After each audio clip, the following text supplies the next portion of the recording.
Happy Monday, ladies and gentlemen, all in crypto here, and welcome back, guys, for what is going to be nothing short of another jam-packed daily market update. And if you are new around here and finding yourself on my channel for the first time today, don't forget to check out that subscribe button, because we drop an update just like this one around 1 p.m. UK time every single day to help you guys stay up to date with the latest and greatest things happening within the crypto space, but also the broader markets. And we are very much setting up for October.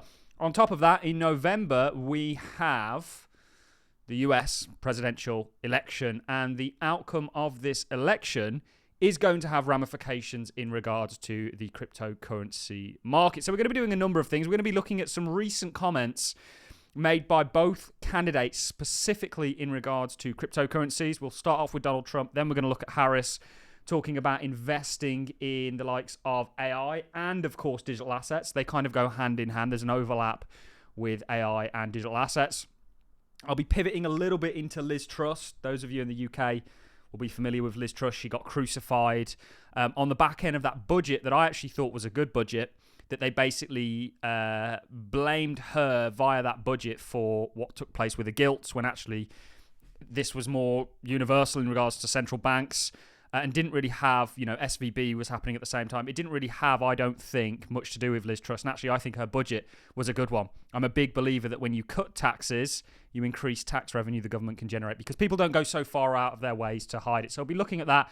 On the topic of elections, just like the Bitcoin 4-year cycle comes around every 4 years, so do the elections. And there's a kind of interesting correlation with elections and what Bitcoin and thus the cryptocurrency market typically does. We will be looking at that, talking about PMIs. We know there's a lot of cycles that overlay or give us confluence in regards to the broader direction we think the market's going in. And crypto is going to be the best performing asset class, ladies and gentlemen. I know many of you have had to suffer the volatility that is inherent with the altcoin space, but big risk, big reward. That volatility works to both the up and the downside. I think many altcoins have broken out. Some are on the cusp of monumental things. In fact, we have 100x altcoins in the Patreon, ladies and gentlemen, that we think have a realistic chance of getting, seeing those kind of multiples, certainly in the kind of data and compute space.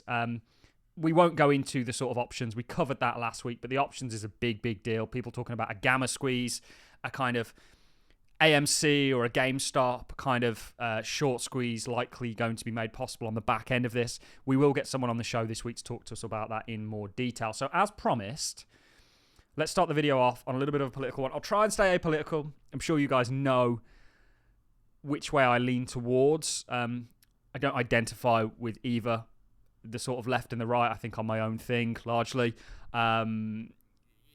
And this whole left and right thing, they're basically just made to divide and conquer everyone, which is definitely the agenda of people who have created and control both sides of this part of this sort of political spectrum. But let's start things off. Donald Trump, he must have been at a meal or a meeting or something.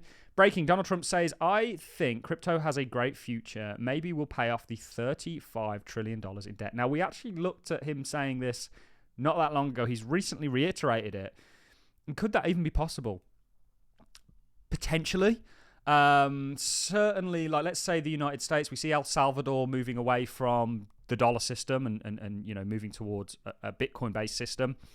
I think there's dangers with that. Certainly, we're talking about options being facilitated. There can be a lot of manipulation that comes on the back end of that. But let's say you held enough Bitcoin to get that kind of a market cap, or crypto generally.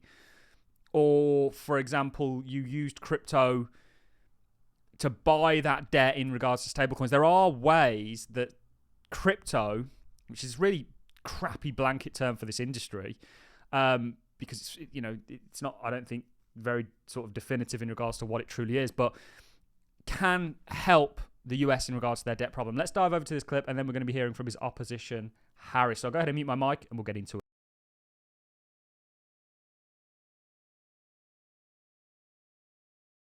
NFTs. I'm curious what you think the future of crypto looks like if, God forbid, you don't win the election. Future crypto? What does it look like? Well, I think it's a good future. Who knows about anything today? But I think it's a good future. I tell you what, you look at values, you look at what's happening and where it's come and where it came from. I think crypto's got a great future. I think it really does. Maybe we'll pay off the $35 trillion in crypto. How about that? I'll write out a little piece of paper, 35 trillion crypto. We have no debt, right? That's what I like, right? He likes that idea too, he's laughing.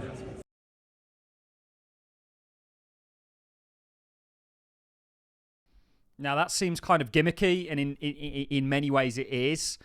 But there are problems with the traditional financial system, and I think Trump is kind of hinting at this, that are going to get solved with crypto. You know, this blanket term, there's many sort of aspects and elements to the cryptocurrency space that I think are going to sort of move over to the traditional financial world and ultimately alleviate some of the problems that we have. A big one, of course, is liquidity. Watch XRP, guys. We think XRP is essentially broken out of some short-term sort of capping resistance. Likely going to see potentially a 35% move in the short term. Of course, we know the SEC is yet to appeal. I don't think they will, based on some of the recent hearings that we've seen or recent revelations that we found out of the SEC. Keep an eye on XRP. I know a lot of people don't like it. They kind of, because just don't let the reason be to not be interested in it that it's not done anything thus far. And we know that. Look at Amazon, what it did sort of post the dot-com crash. We've spoken about that in great detail. Let's now move over to Trump's opposition, Harris. President Kamala Harris says we will encourage innovative technologies like AI and digital assets. So both parties seem to be coming out very positively for the cryptocurrency space. Harris says her White House will invest in America's future, which include digital assets. The Democratic nominee promises she'll be tech-friendly president in remarks to donors. It's interesting, crypto... And the crypto industry is one of the largest, if not the largest, contributors to donations on both sides. In fact, we just mentioned Ripple. I think it was Chris Larson is actually backing the Democrats. And you'd think crypto would be more towards the Republicans than the Democrats. But, this election is going to have ramifications for the cryptocurrency space. Very interesting. We always look at the Bitcoin 4-year cycle theory. We look at the halvings, but actually there's elections every 4 years. And you can see crypto really comes into its own post-election. The election's happening in November. We think we've got October. October, November are typically very bullish months for the markets. I think we're going to have a great back end of this year, certainly into the following year. You're going to see this sort of Bitcoin 4-year cycle repeat. There's lots of cycles that overlay. We have spoken about PMI cycles. And PMI has been getting hit rather hard, but there's a kind of overlap with PMI cycles, global liquidity cycles, and every other cycle. This is US PMIs. You can see crypto very much moves in it, and it's because it's a barometer for the economy, how well things are doing, etc., etc. And ultimately there's a lot of confluence. Not only that, we've got lots of technical patterns, lots of technical confluence. We've even got a smaller pattern that's sort of looking to take you to 84K, which we'll come in on in just a second. So both presidential candidates really do seem to be crypto friendly at this stage. I think, in my personal opinion, Trump is more of a win for the industry than Harris. However, I think, if you look at the United States, they use technologies to maintain their global dominance, and blockchain is largely no different, in my opinion, and they're really going to allow this industry to sort of thrive. I want to just throw this in regards to Harris. Liz Truss. In the UK, so she was very briefly, I think, one of the shortest presidents or prime ministers that we have a prime minister here in the UK. You should know that all in. That we had. And it was on the back end of a budget that essentially included lowering taxes. And she was killed by the media, so-called economists out there that just follow what one another say because they want to stay in a job, just like historians. When you truly look at real history, you'll find that a lot of it is completely made up and fabricated, and it's just propagated because people want to stay in a job. But she was absolutely crucified for her bill. And I'm a big believer, as a fan of Milton Friedman and many of others, the predecessors of him and people that came before him, that if you lower taxes, you'll actually increase taxes because people won't go so far out of their way to sort of hide them. And actually, this was a good video to kind of watch, and they blamed her for what happened with the gilts, when actually it had a lot more to do, and the Bank of England have kind of came out and admitted this. So just an interesting one in regards to political BS. We're seeing a lot of that in the UK right now. You're going to see a real swing. It's gone really far towards the left. You'll see a really fast swing towards the right here in the UK. I'm absolutely sure about that. Let's talk about crypto. So there's a lot going on, a lot of positivity coming out of the space.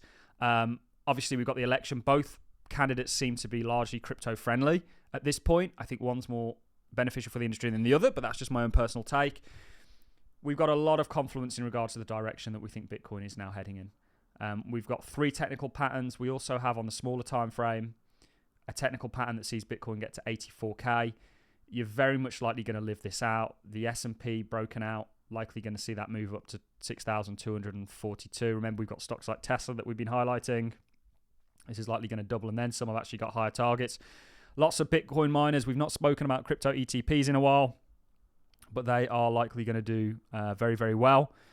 If we look at the likes of Grayscale Digit Large Cap Fund, this has got, at one point it was a 10x, just under a 10x ahead of it, along with Bitwise's Top 10 Crypto Index Fund. This has got over a 10x ahead of it. And then 21 shares, Paul Cathy Wood. This is not quite, this is about 4x, 4 and a bit x. The space is very much set. You've got lots of coins like ICP doing exactly what we like to see in regards to breakouts, resistance, ready for continuation. There's lots of coins at this kind of support level.